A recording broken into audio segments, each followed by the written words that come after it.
Bueno, yo diría varias cosas sobre eso. Lo primero es que quizá ustedes recuerden cómo en el año 2014, cuando se dio el trámite de la reforma tributaria, la última reforma tributaria, nosotros fuimos los principales solicitantes de que hubiera una reforma tributaria estructural. De hecho, a lo que nosotros aspirábamos era que no se hiciera una reforma por pedacitos, que solamente se hablara del CRE, se hablara del impuesto al patrimonio, sino que buscáramos la forma realmente de que pudiéramos tener un país competitivo. Ya en ese momento teníamos unas cifras muy interesantes y muy dolorosas, en donde nos decían que Colombia era seguramente el tercer país del mundo con una carga impositiva total mayor, digamos, después de Argentina, de un país africano, y luego venía Colombia.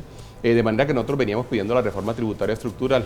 No nos concedieron, digamos, la solicitud, el Congreso no lo hizo, el gobierno tampoco lo hizo, nos concedieron, digamos, un paso intermedio que fue la constitución de una comisión por ley que iba a estudiar la posibilidad de hacer una reforma estructural y que lo iba a hacer supuestamente con calma, que lo iba a hacer bien hecho, para que ojalá durante el año 2015 tuviéramos nosotros la oportunidad de tener una reforma tributaria.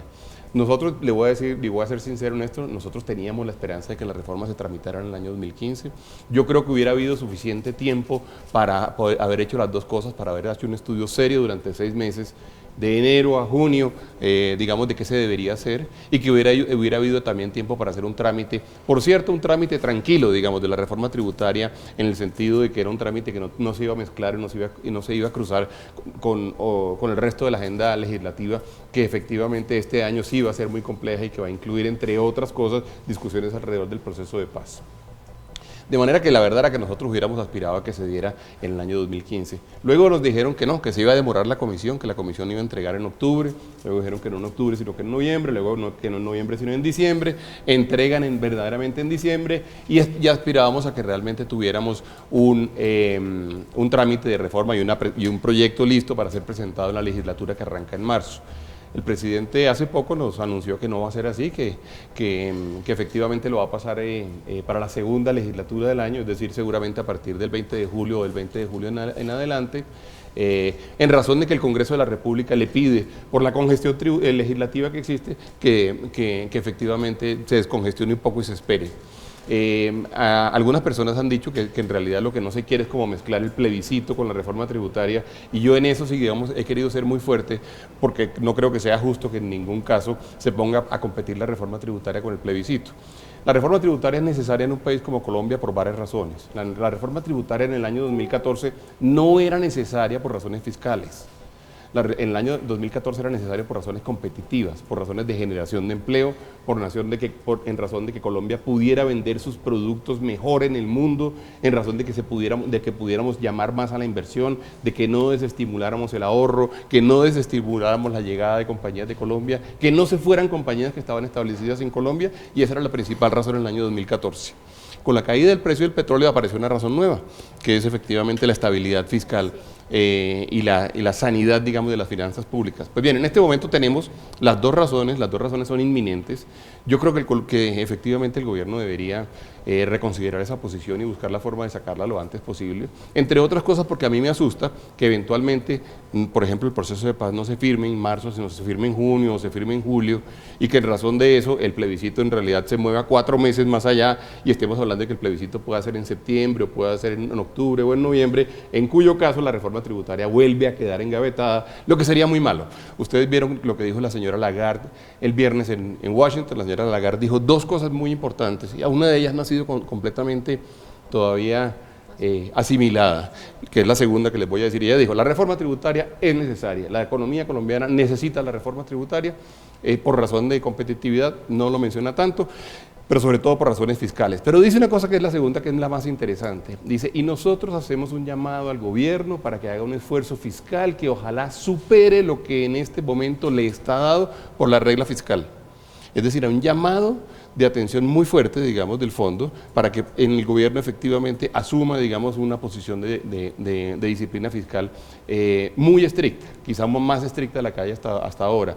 Yo creo que eso es un llamado que debemos atender, el gobierno también lo debe atender, debemos buscar la forma de que podamos, por supuesto, aumentar los ingresos del gobierno, pero ojalá podamos también disminuir los gastos. De manera que, con esto respondo, porque en realidad yo quisiera que fuera antes, ojalá sea antes, ojalá el gobierno tome la decisión de sacarla antes, que no se le vaya a mezclar, digamos, la agenda política con la agenda económica, porque no creo que sería conveniente para un país que históricamente ha sido muy serio. Este gobierno ha sido serio, el gobierno anterior fue serio y quizás los 30 gobiernos anteriores también lo han sido serios desde el punto de vista fiscal. Eso tenemos que mantenerlo, eso es un activo muy valioso que además el mundo respeta y que el mundo valora mucho. Yo creo que el tema de Reficar hay que mirarlo con gran seriedad en el país por varias razones. Primero, porque es un tema que pudiera, digamos, ser por supuesto altamente mediático. A la gente en Colombia le gusta, digamos, imaginarse que hay un acto de corrupción que se destapó. Eso ustedes saben que tiene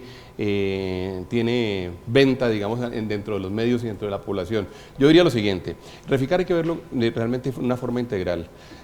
Yo, por ejemplo, soy de los que creo que Reficar no tuvo buenos presupuestos al inicio, lo que no obligatoriamente significa que lo que haya costado al final haya sido objeto de corrupción. Y les voy a poner un ejemplo. Este edificio, yo le dije a la persona que iba a ser el dueño que valía 500 pesos construirlo y resulta que al final costó 10.000 millones de pesos construirlo. ¿Esa diferencia entre 500 pesos y 10.000 millones de pesos es corrupción? Muy probablemente no lo es. Y yo creo que una muy buena parte de lo que sucedió con Reficar es que efectivamente el presupuesto inicial no incluía gran parte de las cosas que al final se terminaron incluyendo. Otras cosas que también entiendo vinieron sucediendo, yo no puedo defender a nadie ni quiero defender a nadie porque no tengo ni siquiera la información completa, pero sí creo que otra cosa que pudo haber sucedido, y eso sí lo sabe el país, es que había obras que originalmente no estaban incluidas que finalmente sí se incluyeron. Por ejemplo, la planta de coque no estaba incluida, sí se incluyó. Vamos a tener que hacer un ejercicio serio en Colombia de mirar qué sobrecostos corresponden a cosas que no se habían contratado o se habían presupuestado mal. Presupuestar mal no está bien, pero no obligatoriamente es un acto de corrupción.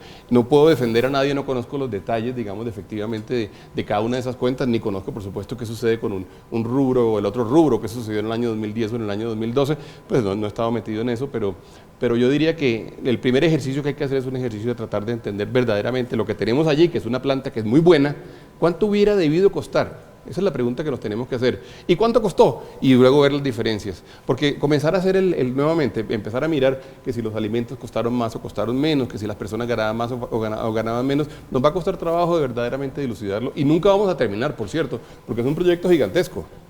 Sí, el principal dato, y ustedes lo saben, digamos, del dato de noviembre y de diciembre, fue la prendida de la refinería. La refinería es verdaderamente una facilidad industrial muy grande.